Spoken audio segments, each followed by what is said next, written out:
Donkey.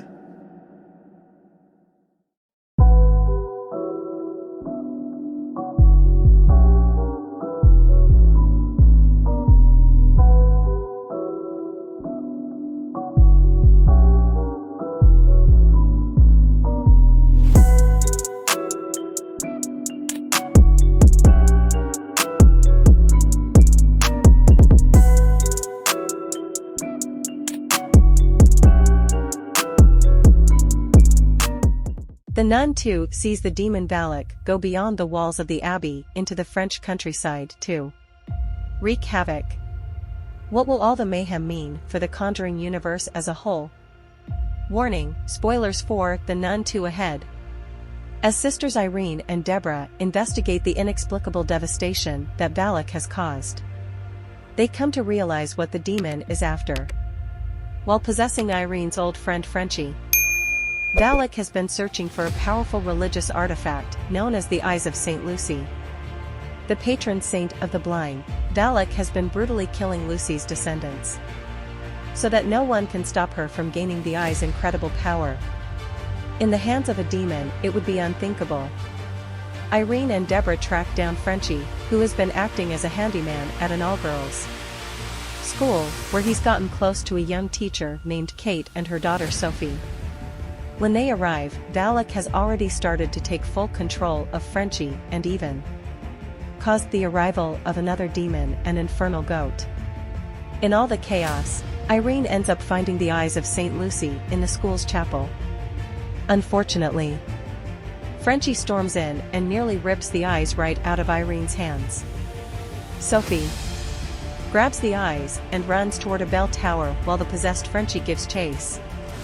Saved by the blood, Sophie and Frenchie's cat-and-mouse game causes the bell tower to fall apart. Irene and Deborah rush in to try and save Sophie. Luckily, no one is hurt during the tower's collapse, but Frenchie is still up and in pursuit of Sophie. Irene uses the power of the eyes to freeze Frenchie and weaken him. It could ultimately kill him. This initially seems to be the case as Frenchie lies on the ground. But then he reawakens to steal the eyes from Irene's hands, which gives Valak the power that she's been craving. Her eyes turn yellow, and she grows to a massive size, towering over everyone. Irene and Deborah then notice that the floor is covered in wine, which reminds Irene about the power of faith. On a train ride earlier in the film, Deborah tells Irene that she has doubts, questioning what really makes communion wine the blood of Christ. Irene says that it's faith that makes people believe, and they use that sense of faith to consecrate the wine, ultimately defeating Valak by dousing her in it. I just hope you can find your faith when the time comes. The fight isn't over. Once Valak is defeated and her dark presence over the school has lifted, Irene is left a changed woman. During the final fight with Valak, Irene remembers a time with her mother and connects it to what she's learned about the descendants of Saint Lucy. She determines that she's likely one of Lucy's descendants. It's something that ultimately gives her the power to beat Valak this time, and makes her realize that she's destined to defeat Valak once and for all. This revelation makes Irene anything but gleeful, though. She still knows that Frenchie is susceptible to Valak's power and doesn't think that he's totally shaken Valak's control over him. Even with the lifting of the dark aura around the school, Irene can feel that there is still a haunting presence around Frenchie himself. Yes. He walks away with Kate and Sophie to likely start a better life, but Irene knows that it won't be long until Valak gains control over him again. Like the first Nun movie, The Nun II makes a direct connection to Conjuring franchise. The mid-credits scene. Protagonists Ed and Lorraine Warren decades later. Fans are treated to a mid-credits scene that starts with the sound of a ringing phone. Both Ed and Lorraine come to answer the call, and it seems like the person on the other end is asking for their help. It's unlike the Warrens to simply refuse a request for their assistance, so they obviously seem like they're ready to head somewhere new. But where are they going?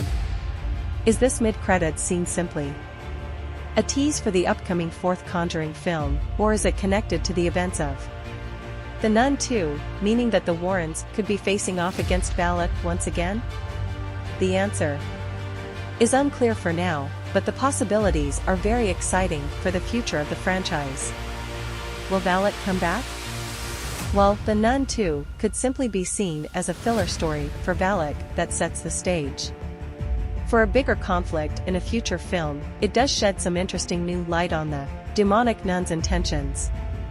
Although Valak hasn't really seemed like a force with any motivations. Aside from tormenting the people around her, this film shows the type of plans she can concoct. She takes over Frenchie to not only become a dark plague across France, but to find St. Lucy's eyes. And she doesn't want to destroy these holy relics, but use the power for herself. Valak clearly has bigger plans, and the way she's depicted in The Nun II perhaps hints at a developing storyline for the antagonist that could play out in a future movie. It doesn't seem like Valak is completely defeated by the end of the film. And there's potential for her to be a major part of the next Conjuring movie. The Nun II isn't just a simple return for Valak, it gives her intriguing motivations and planning capabilities that could impact plenty of elements of the Conjuring series to come. The power of faith. One of the overarching themes that fuels the debate between Irene and Deborah is whether faith is strong enough to make miracles happen. Deborah tells Irene that she desperately wants to see real-life miracles, which the church believes Irene performed when she first defeated Valak. But in that abbey, sister, you performed a miracle. The church needs another. After her mother died, Deborah started to lose her faith, question biblical stories, and doubt that the miracles that Jesus performed were true. As mentioned earlier, Deborah particularly doubts transubstantiation, the belief that wine actually becomes Christ's blood during communion. But then, in the end, Valak is actually defeated by a combination of communion wine and the sister's faith. Given that it works, the film highlights how a strong sense of faith can empower people to go beyond themselves and do things they often would think are impossible. Maybe even miracles. Their strong belief allows them to tap into a power they generally wouldn't see, and it's what enables Irene and Deborah to defeat a monumental evil. Familial connections. The revelation that Irene has a personal connection to St. Lucy might seem a little forced and unclear when it happens. As Valak's power grows and she wreaks havoc, Irene remembers a conversation with her mother about having her eyes, and she starts to put some things together. Although the film never confirms it concretely, it's alluded that Irene is another descendant of St. Lucy. While it feels a little too good to be true, there are small clues throughout the film that do point to this conclusion. For instance, during Irene's vision of Lucy losing her eyes, Lucy actually looks a bit like Irene. Perhaps a small hint about their familial connection. There are also some thematic connections between Lucy and Irene. A key part of Lucy's story in Christianity is that she would often deliver food to those in need in the dark, wearing a crown of candles or carrying a lantern. While she made deliveries in the middle of the night. That idea of being a beacon of light in the darkness is undoubtedly true for Irene as well, in that she's tasked with keeping the light of the church alive in places that have been darkened and corrupted by Valak's presence. So, Irene's connections to St. Lucy do make a little more sense given those thematic similarities. What comes next? No announcement has been made about another Nun movie going into development, but the ending makes it pretty clear where the story is heading. Based on the mid-credits scene, it seems like the Warrens are about to get involved in another clash with Valak, which makes sense. The first film featured a scene that saw the Warrens performing an exorcism on Frenchie, which led to Lorraine being connected with Valak, as seen in The Conjuring 2. So it does make sense that the Warrens would finally become involved. But will we see that in the next mainline Conjuring entry, or somewhere else? The Warrens don't solely appear in films with Conjuring in the title. The third Annabelle film, Annabelle Comes Home, was largely focused on the Warren family, after all. There's nothing that says the Warrens can't be involved in a potential third Nun film. There's no doubt that Valak is returning at some point, and it could be for another Nun movie. Or maybe the events of the Nun II will play into the upcoming fourth Conjuring film. Yes. The Nun films and the Conjuring movies are set decades apart, but maybe there's a way to get sisters Taissa and Vera Farmiga on screen together. The fourth Conjuring movie is titled The Conjuring, Last Rites, which could hint toward Valak being involved in some sort of grand finale that ties the entire universe together.